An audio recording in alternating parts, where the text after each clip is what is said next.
we're here in beautiful Orlando, right? And we all survived the hurricane. But I do feel bad for all those people that really have been affected. So prayers to them, and hopefully we can all make a donation to help support them today. I love the topic of this conversation, to be known, right? And it's so wonderful today, having been in real estate now for actually 33 years, not to age myself, coming in the room today, seeing so many friends from Florida that I've known for a long time. It's really nice and exciting. And kind of like the lady talked about, how do you market yourself? Well, do you want to be a secret agent? Or do you want to be known, right? And what are you going to do to be known? There's a lot of different things, but you have to really figure out what's that's going to be for you. So I started in real estate at 18 years old. I'd been a fashion model before, or actually during that time as well. I worked when I was 12 cleaning apartments. I valet parked cars at 16. I worked at the Hollywood Bowl taking tickets. I worked at restaurants as a cashier and a waiter. I did all kind of jobs, sometimes 3 or 4 jobs at a time. Just to start out at 18. And I'm not from a rich family by any means. Some people think, oh, it's that bougie Beverly Hills broker. I'm not. I came from nothing and created everything myself. But at 18 years old, what did I know about real estate, right? And in those days, we barely had cell phones. There was basically, the internet wasn't really in existence yet at that point in time, except for the AOL. Remember that when you connect with AOL? So I would prospect, I would door knock, I'd cold call expired listings for sale by owners. But today's a whole different thing. And as Nathan talked about, everything is constantly changing and evolving. And I have to always not just be doing what people are doing today, but what's the future? What's going to be the next step and the next step? And so my social media journey kind of started at a Tom Ferry event. By the way, I've been in coaching with Mike Ferry for 10 years or so, and then with Tom Ferry for the last 20 plus years. So I've always had a real estate coach. I go to conferences and events probably, 8 to 10, 12 times a year, because I always want to learn and grow. So I was at a conference with Tom Ferry, his elite retreat, and who knows Gary Vaynerchuk? The speaker, okay. I wanted to ask this earlier. How many of you in this room have been in the business for 1 year or less? Wow, it's a lot of new people. How about 5 years or less? Okay, 10, 20, and 30. Oh, a few of us. So, what was I talking about? So social media. So at that point, there was really nothing to do. But today, we have such an opportunity. So Gary Vaynerchuk was talking, and we had lunch in Tom's room with a couple people, and he came back to the stage afterwards and said, Christophe, your lifestyles are the rich and famous. You're Mr. Beverly Hills. He says, you need to be a DJ for content in your community. And that made some sense. I like to go to clubs and dance, and the DJ mixes the music and you go out there and have fun. So I'm like, well, that's a good idea. And I was not on any single social media platform whatsoever. Because in my mind at that time, I thought, oh, I don't want people to see my personal life or what I do. I'm private. But I thought, well, wait a minute. I can share what I want to share, right? And create a brand. And my vision was, and I immediately came up with a plan, or what do I want to get out of social media? This is something you should really think about today. What is it I want? And I wanted 4 things. I wanted people to remember my name, Christophe Choo, luxury lifestyles, Beverly Hills, and real estate. That's all they had to remember. So everything I started doing was in that realm. So, and Gary, that time, Google had just purchased YouTube. And he says, if you don't have a YouTube channel, you got to start shooting videos. And prior to that time, remember we still have blogs where you'd write an article and do a blog on your website. Do all of you do that on your website? Yeah. So I would go to parties or do events or houses, and I'd take great pictures. You had to upload them, and I had to write the story. I'm not a writer. I mean, really, it's not my thing. But when they said video, I'm like, that's something I can do. Just turn the camera, and I just speak from the heart always. It's very easy. So I went that afternoon, bought my first, it was called a flip cam at Best Buy or Good Guys in Palm Desert. And I bought a little tripod. My assistant was with me, and I shot my first video. And I said, what the heck am I doing in 118 degrees in the middle of Palm Desert? Am I crazy? I'm here to learn, to grow, help my clients achieve their goals, and be more successful so that they can succeed. So I started doing my first video. And, video after video after video. I was about 3 years into doing videos, and I think I'd done about 800 videos at that particular point in time. And Tom and I would be on our weekly coaching call, and I'd be like, Tom, I said, I keep doing the videos. It's not been monetized. I don't like doing anything that's not going to be monetized, right? He says, keep doing what you're doing, keep doing what you're going to doing, and it's going to work. So I said, okay, follow my coach's advice. So I kept doing videos. And I think within 30 days or after, I get a random call. My assistant says, there's a lady on the phone, she wants to talk to you about buying a house. I said, great. So I'm on the phone with her, 40-minute first call. We're just talking. You know, she had a house, but her kids are getting older. She wanted a bigger house. She wanted a project. So we started talking. I said, well, how'd you find out about me? She says, oh, I saw your videos. I said, really? I said, what videos and how'd you find them? And I always ask that question of a client. Do you always ask your clients how they found out about you? Really important to do that. So she said, I was on Google searching Bel Air. I saw your videos. It took me to your YouTube channel, and I saw some of the videos. I said, well, what made you call me from those videos? She says, two things. She said, number one, you were really honest. I said, how so? There's an area in Bel Air called Stone Canyon, where the Hotel Bel Air is. It's a beautiful, very, very much like here. It's in the hills with mountains and these roads that run up and down. And I said, it's a beautiful neighborhood. I said, it's very foresty. It's very pristine. But if you're a sun lover, it may not be for you, because you're in a canyon, so the sun will rise 3 or 4 hours later in the morning and will set a couple hours earlier in the afternoon. And she told me that they were in escrow in a $10 million house, and at 3 o'clock in the afternoon, there was no sun at the pool, so they canceled that deal. So honesty. I said, what's the second video? Oh, I saw your helicopter tour of the most expensive houses in LA. This is 17 years ago. I just took a chance, and I hired a great production team, spent a fortune. We rented a helicopter with twin cams. The company that did Planet Earth series, you know that Planet Earth series? So they had those special cameras and filming all these, $80, $150 million homes. And she said, well, if you'd spend that much money on a helicopter video, you'd spend money to market my house. So great. I said, so what do you want to do? I want to buy and sell. So she said, I'd like you to meet my husband. Can you come at 8:30 on Monday night? I'm like, I got to go meet a buyer at 8:30 on a Monday night at their house? And I said, who's your husband? His name is Tony Natsis. And this is all on TV. When I did my TV show, we did a whole episode of this buying and selling. And so I got there, and I wore, the black 3-piece suit with the tie, very conservative lawyer look, right? Brought my yellow legal pad, the long legal pads. So I sit down. I said, Mr. Natsis, do you mind if I ask you some questions and take some notes? I just took control. He said, sure. He was a very stiff guy. Started asking question after question after question. About 20 minutes into the conversation, I said, Mr. Natsis and Dimitri, I said, I like you. I said, I think you like me, body language. I said, why don't we just get started and find you a house? And the husband just said, well, Christophe, my wife decided to choose you on the first phone call. I said, then what am I doing here? He says, I wanted to meet you in person. So we went out to look for a house. We looked at 3 houses. She bought a $10 million plus house. I then sold their house for $4.7 million. Then his secretary, I sold her $500,000 condo, and then she bought a $1.4 million house. Their friend bought a $6 million house for me. And then 2 summers ago, during COVID, they said, we need a weekend beach house. So I found them a beautiful $8 million house in Balboa in Newport Beach. So keep being consistent is part of the social media plan. Keep doing what you're doing. Believe in who you are and yourself, and providing value to the people out there. And I will say that YouTube is definitely one of the strongest and most powerful mediums to promote yourself, to be known, right? Because if you're known, if people know you, like you, and trust you, they're going to do business with you, right? And they're going to want to work with you and refer you people. But how are you going to be known to them? Another quick story. Yesterday morning, having breakfast in the hotel downstairs, I was by myself reading the paper, and 2 guys there with 2 younger children, and the guy comes up. He says, "How's real estate in Los Angeles?" I said, it's great. I said, are you a real estate agent? He says, no. Oh, no, he said, yes. I said, are you here for the conference? He says, no. I'm just here with my best friend, and we brought our kids to hang out at Disneyland. I said, well, how did you know me?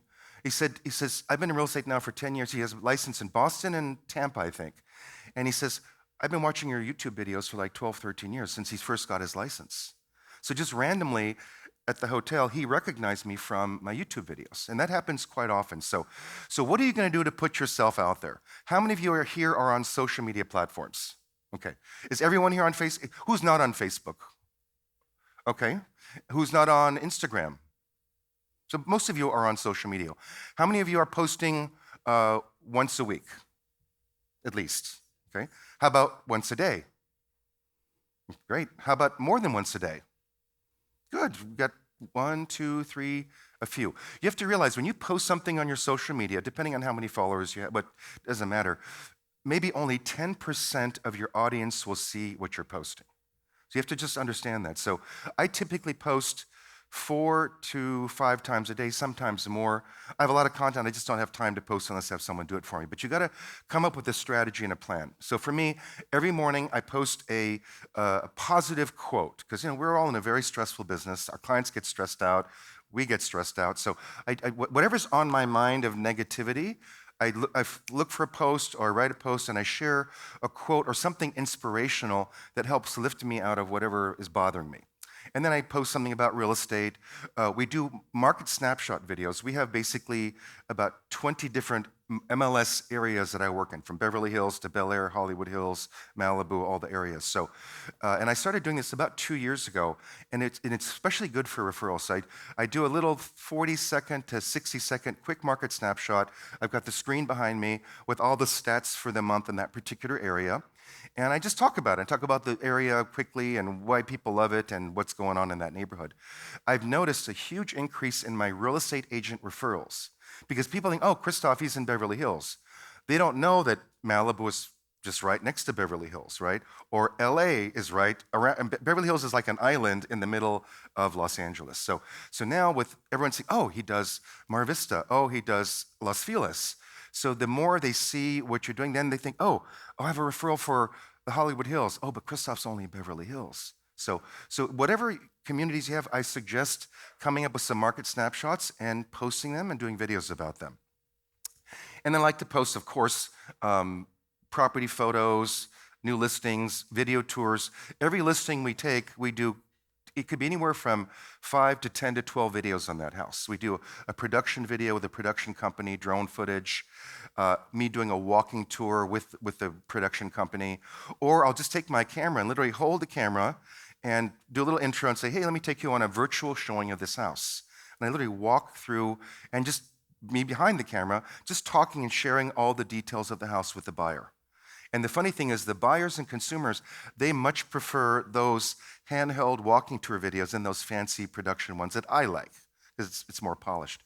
And then also with videos, the driving tours, like the one I talked about in Bel Air, those are the #1 source of actual clients to work with me from YouTube. I do a lot of driving tours, and I started this 15, 16 years ago. Just a suction mount on my window. I have my iPhone. And in the old days, the phones were still shaky. They wouldn't stabilize. So it'd be really like bumpy. But I would just go down the street, no script. I'm like, okay, this is this area. The price ranges are here. And that was Madonna's house. And she sold it for $24 million 2 years ago. And this is this one's house. And so I just talk about the neighborhood. So people who are starting, like Orlando's a vacation resort area, right? So is LA and Beverly Hills to a lot of wealthy people. So they start with a Google search, right? Or you know, Bel Air or Beverly Hills, things to do or properties. And they see these driving tours and it gives them a feeling and experience of the neighborhood. And they really like that. So I had one buyer that was from Hungary. And he contacted me via email, says, I see your driving tours. We're thinking about buying a vacation house in Bel Air. I said, great. We talk maybe once every couple of months, emails, and we did a couple Zoom calls, and I could tell he was legit. And so he came to LA and he bought a $6.5 million house from the driving tours. I mean, not that specific house, but he found me from the driving tours. He liked me. And this is another great, interesting thing. If someone sees your videos and they say, oh, I'm calling you because of your videos, guess what? They're already decided to choose you. They wouldn't call you unless they liked you. If they didn't like you, they're not going to call you. So put yourself out there to be known in all the social media platforms. Oh, time-wise, you'll be okay? I don't see the timer. Okay. And put them on all the platforms. Look, Instagram's a little different than Facebook and LinkedIn. They're all slightly different. TikTok's another one. But I will say this, in my experience, are most of you here primarily luxury agents selling luxury homes? Yeah, okay. So in my experience, the super rich friends that I have are all on Instagram. Most of them are not on Facebook. So just keep that known. And a lot of them are private accounts. They don't have it open, but they feel like, okay, I can follow 200 people and 200 people can follow me and they can see what they're doing. But the super rich are on Instagram. So just think about that. And really, it's called social media for a reason. And when I started doing social media, I thought to myself, okay, I like going to parties and cocktail parties and going up to people. Like today, I came and went to the tables and just introduced myself. If you're on social media and people comment to you or say something, and you don't respond back, it's like someone coming up to you at a cocktail party saying, "Hi, I'm Christophe," and you just look at them and go, yeah, that's going to be a warm and friendly relationship. They're going to want to work with you.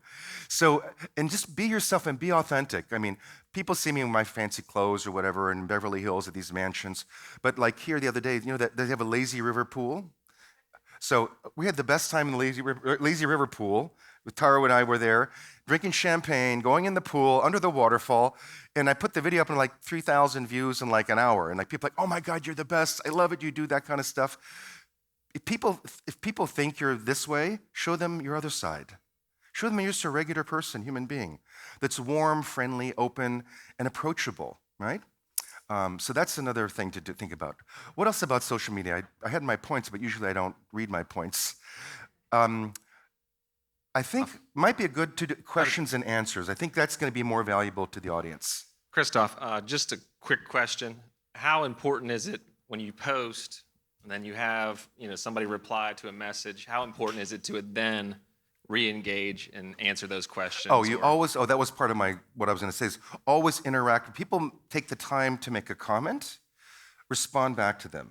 Say thank you and appreciate them and try to maybe take that minute to go look at their account and like and comment on some of their things. Reciprocation, like I said, social media is a floating virtual cocktail party. So are you going to just go to a cocktail party and just watch everything and I tell people all the time, I said, "Oh, you're one of those Facebook stalkers." And they're like, "What are you talking about?" I said, because they'll come to me at a party like, "Oh, I just saw you were in Europe and you were doing this and doing that." And I thought, they've never liked or said anything about it. I said, "Oh, you're one of those Facebook stalkers." And made it kind of funny. I'm like, "What do you mean?" I said, "Well, you look at things and you don't like, oh, I like your things I like." Well, no, they didn't. But that they're watching. So I'm known, right? So interacting and communicating is really a very important thing, and especially your clients and friends, like their birthdays. I mean, when you see the birthdays pop up on Facebook, what do? Pick up the phone. Don't just send a text. Pick up the phone and call them. Or do a little quick 30-second video. "Hey, it's your birthday today. I'm so excited. I haven't seen you in a while. Hope the family's good. Next time you're around or in town, let's have lunch together. My treat." So absolutely, definitely interact like you would face-to-face with someone. Unless you don't want any business. What other questions do we have? Question right here. Poor guy, put him on the spot. As a YouTuber, how do you get over discouragement when you have a great idea for a video and you produce it and it doesn't get the views you were hoping for? Are you a YouTuber? I try to be. Okay. You never know when a video is going to pop or not. First of all, you can't get discouraged. I think I have 3,400 videos on my YouTube channel. Some have millions of views, some have 100 views. So don't be discouraged. Keep testing and trying. Always do what's in your heart and what feels authentic to you. Be authentic, that's really important. And try it, but you can't get discouraged. So you spend $10,000, $20,000 in a video and you only get 2,000 views. Better than no views, right? and I think I have 37,000 subscribers on YouTube. So if those of you are on YouTube, please subscribe or follow me on social media. And you can actually see what I do and tweak it. I mean, you have to do what I do, but just maybe get some good ideas or one idea or a pointer or a thought to show yourself and brand your beauty and your elegance and your funniness or your wonderful smartness like Tara in being a builder. So share what your expertise is. And one of my funniest videos I did to talk about videos, I was at a home inspection. And the consumers and agents especially like these kind of things. So in LA, we have sewer lines that go and they get tree root intrusion and they get broken and all that stuff. So they had to take the toilet off in one of the bathrooms to send the camera down, right? Because they couldn't find where the clean-out valve was. So I said, okay, this is the ugly side of real estate. I said, having to be here with the plumber, with the toilet open and it stinks, and they're trying to test and, I was talking about the process of this thing. And I think a couple weeks later, a real estate agent that I knew a little bit called me and said, "I have a client that wants to sell a house in Bel Air." I said, wonderful. I said, what made you call me? He said, I love that video you showed about the toilet and the thing. She says, I didn't know about that. So it made her think to call me for and it was a $9 million house. So, like I said, just try it. If it's not good or horrible, you can delete it, right? You have nothing to lose, but you have a lot to gain. Question back here. What apps do you have on your phone that help you produce content? What apps do I not have is a good question. I have every social media app. I have, let me just take a quick look, because I have a whole section for photography. I mean, like a whole what do they call folders? I have a whole section for photos. Facetune is one, Studio, PicStitch, Prisma, Lensa, Watermark, Camera Plus, I mean, Beauty Plus, Multi-Frame, I mean, there's tons of them. And then for videos, I have even more. Live Leap, Captions, Closed Captions, Vimeo, Videolicious, Big View, Movie Pro, Cut Story. Whenever I see like an ad pop up or someone mentions at a conference like, oh, I use this app, right I'm in the conference, right then and there, I'm downloading the app. And then later on, I do screenshots, so I don't forget. And then later on in my room or when I got some freedom, I'm like, oh yeah, that's that app. Let's check it out. Let's check it out. And when I started my social media, again, I was on no platform. And Gary Vaynerchuk gave me some other good advice. He says, from 8 o'clock in the morning till 8 o'clock at night, you're working in your business. He says, from 8 o'clock at night till midnight, work on your business.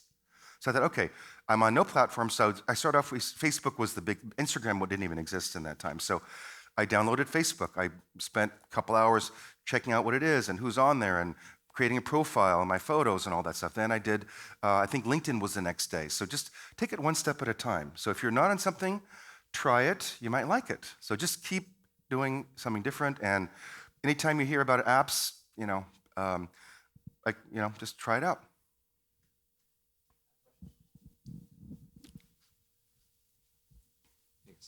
Hi, my name's Kaylee. Hi, Haley. Kaylee. Oh, Kaylee. I was wondering, do you integrate personal and business accounts, or would you separate them? So initially, I had a personal account only, and then I opened up a business account. I have the two, and I don't generally put my personal stuff on my business account, but I'm testing all that stuff. Like the waterfall thing I did today, or I did the water slide yesterday too. So I'll probably put some of those on my business account because the business is all kind of boring. Mm-hmm. Like when people follow, I'm like, yeah, I can follow both accounts, but my personal one's much more interesting because I don't show all the parties and things on the business account because I didn't want to push too much of that stuff, unless it's somewhat relatable to the real estate world. So, but I think some people just have one account and they put everything on there because that's who they are. They're a real estate agent and they're a mother or father or have kids and school trips and all that stuff. So just do what feels right to you. If it feels right, do it. If it doesn't, don't. Thank you. Hello. You mentioned when you were kind of discouraged when you first started. How many months did it take to reach that point? Discouraged with videos, you mean, when I started doing videos and not getting any Yeah, when you return? spoke to your coach, you said it's not working. How many months did that take, or a years, or? Oh, I think it was 3 or 4 years into doing videos at that point. And like I said, I think I had about 850 videos online at that time. And like I said, I don't want to do something unless I can monetize it. So but my coach kept saying, keep doing it, keep doing it, keep doing it. And again, all of a sudden, it worked. So, we all get discouraged. It's just the successful people don't get discouraged for long. I get pissed off or upset. I'm like, okay, well, I got to do something else now. You could be losing a deal right this minute and like a big deal, and you're like, oh, darn, that deal's canceling.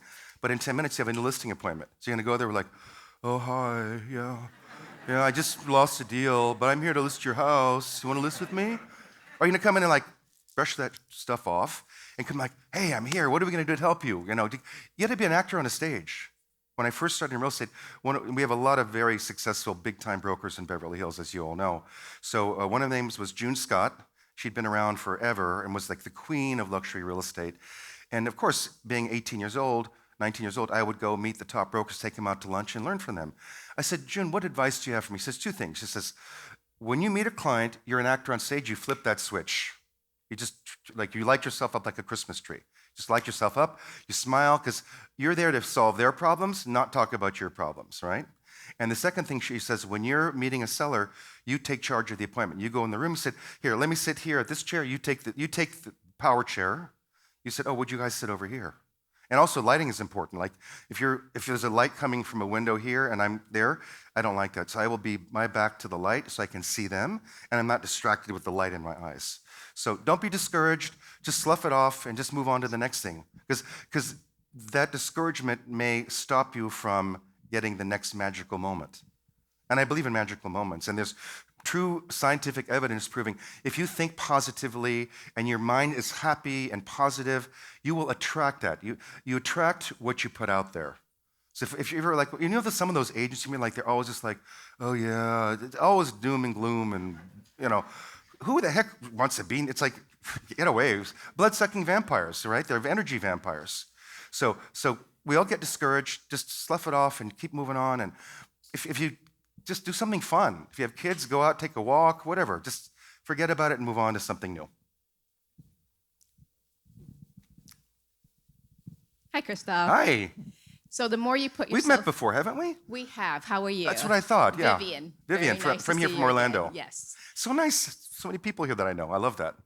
So the more you put yourself out there, the more you're open to comments, positive Yes, and negative. yes. How do you handle negative comments or even worse, trolls? That's a really good question. I do get some negative comments occasionally.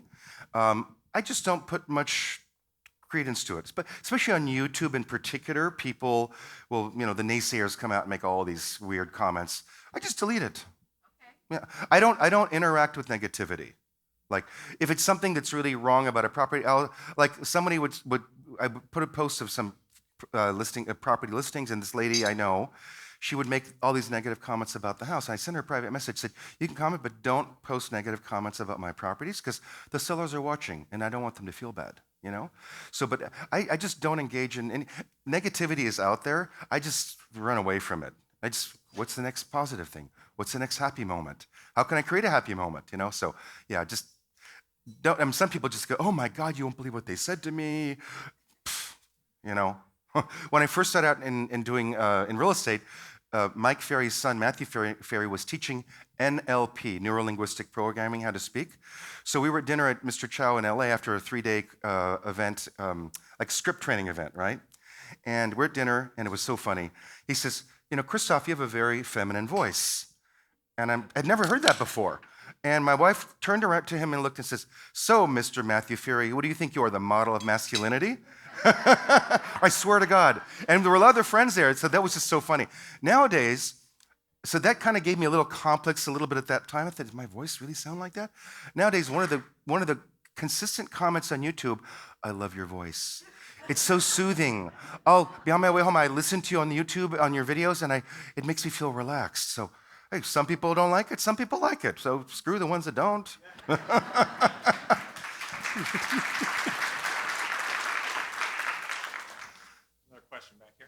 Over there. Here. We met earlier. Your name was Vita? No, I met you earlier. Right here. Oh, you didn't have a question? Oh, I'm sorry. I couldn't see. I might sound like a woman. It's all right. Right here. Oh, there Hi. you are. Hi. Thank you for doing this. And You're thank welcome. you to Stand up Nathan. when you're speaking. It's easier for me to see where you are. Oh, Okay. all right. Perfect. Cool. Well, first of all, thank you for your time. And My thank pleasure. you to Nathan and his team for putting this for us. My question is, we are in one of the most competitive market here in Orlando. And some of the best YouTubers and Instagram creators are actually present here. Some of them I admire and try to do the Tom Ferry R&D, which you and I both know what it is. My question is, there's just so much to do. You have YouTube, you have Instagram, you have TikTok, you have all kind of stuff. How do you, because in this market, in this social media world, we're more of creators now than real estate agents.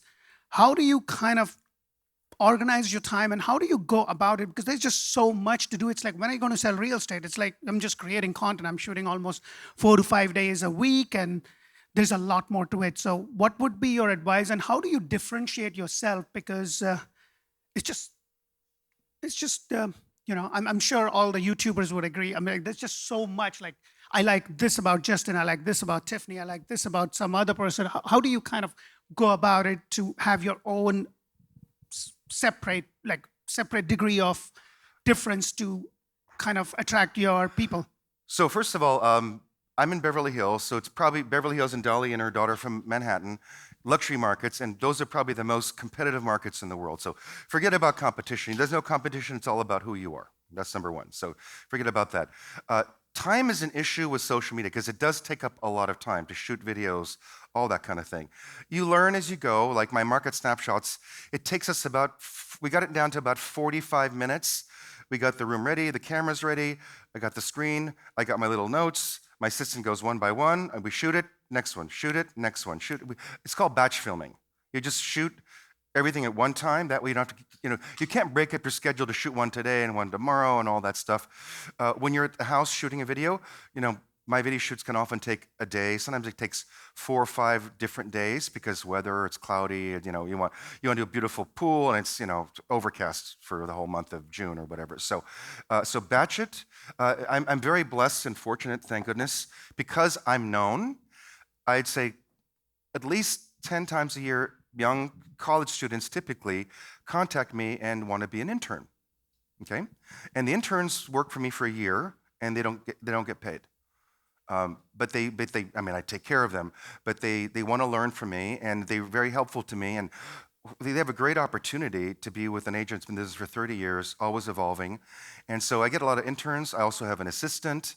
I have video companies. I have editing companies. I have people that create thumbnails for YouTube. So you have to outsource. You can't do it all yourself because we need to sell homes. Our job is only to, well, now it's added on, but show properties, negotiate contracts, face-to-face appointments, and sign listings. That's really our job. But now we become producers, we become writers, we're doing all this stuff. So you do have to do it because it's got to come from you and your creativity, but you then hire the right people to implement it.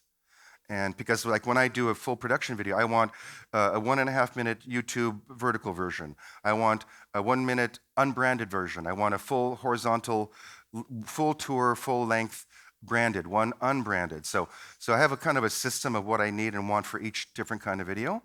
But I mean, take your time to plan it, but don't get too caught up in it because if you keep doing that, spend all your time marketing, you're not going to get listings to market, right? So that's my advice. We have a couple more questions. Brian, is that okay?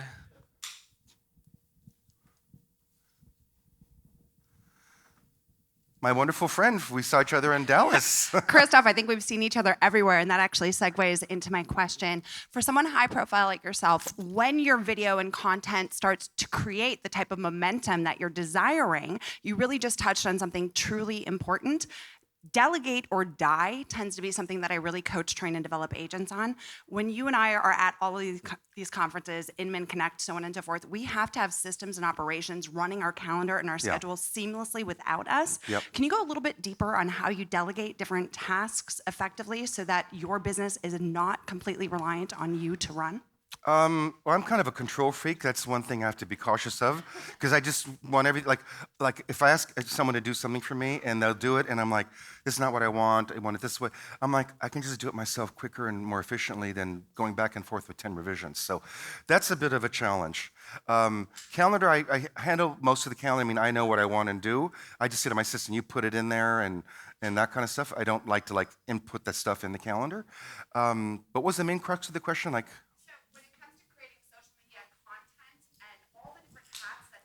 Right. How do you delegate that and trust? How do you follow up and make sure that your business is running without a lot of personal? Okay, so that's important. But I think social media content, it always we're going to start trying to work a content calendar. I've tried that before, but for me, it's got to be instinctive to how I feel today. And also the world, things go on in the world, right?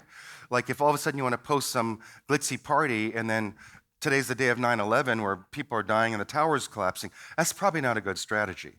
So I just, in the morning, I wake up, I'm like, what's my feeling today? What do I want to get across?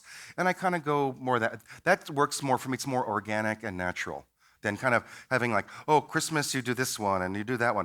And do me a favor, when the holidays come, don't put a post with your company logo, oh, Happy Halloween or Merry Christmas with your company logo. I mean, do a little video saying whatever you want to say or whatever, but I mean, or, you know how people send the emails, oh, the time zone is changing, or, you know, those emails, it's like right away, it's like, are you kidding me? Like, I don't know, the time is changing. And like you get like 15 emails from brokers about that. And it's like, I don't know what they're thinking. Come up with something of interest. And like that's the only email I ever get from them is the time change or Merry Christmas or Happy Holidays. Well, I don't need your happy holiday. So again, authenticity. Do what's in your heart. And right or wrong, try it, play with it, see how it comes out. And like I said, expect magic. And if you expect it, it will come. And one of my affirmations every day is I expect magic and miracles each and every day and love in my life. So that's something I think about all the time. Yes, honey, you've been waiting.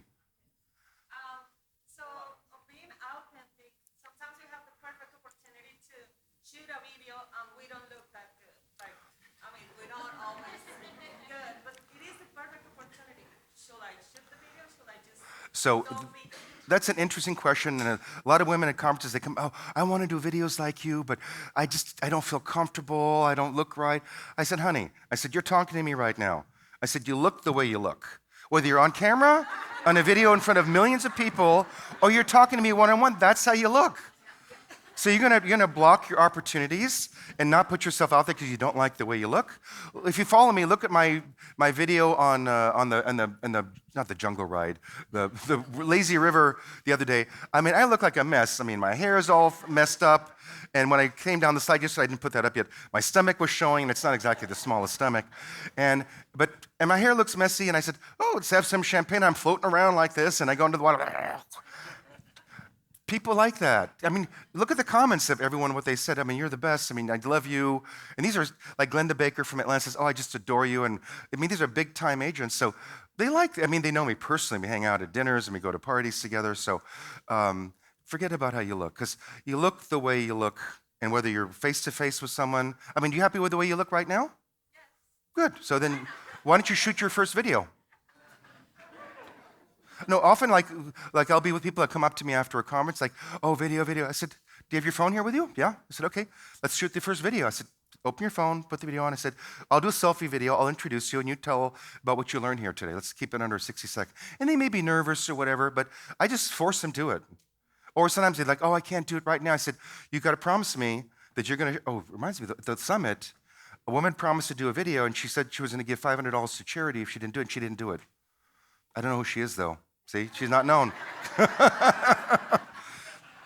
So if you want to shoot a video with me afterwards, get your phone, we'll do a quick, hey, what you doing here? Nice to meet you, and talk about how you're here learning, growing on a Saturday in Florida, and to help your clients. Whatever you want to say, but let's do it. So good, so good. Sorry, Can you guys give a... let me do one quick video. Yeah, come on. I want to have the audience in the thing. So. There you go. Good one in with everyone. Hey, everyone. We're here at the Magnifica conference in Orlando. This wonderful room of incredible luxury brokers. Hey, everyone. Great time, great company. Magnifica, it's all about family, friends, and helping each other succeed. So we're here, happy to be here in Florida, away from the hurricane, and God bless those that are affected. But we're safe and having a great time learning, growing, and having fun. See you soon. Bye. Simple as that. Yep. And look, I look sweaty and all that, but it's okay. Right there. As simple as that. Thank you so much, Christophe. I appreciate it so much.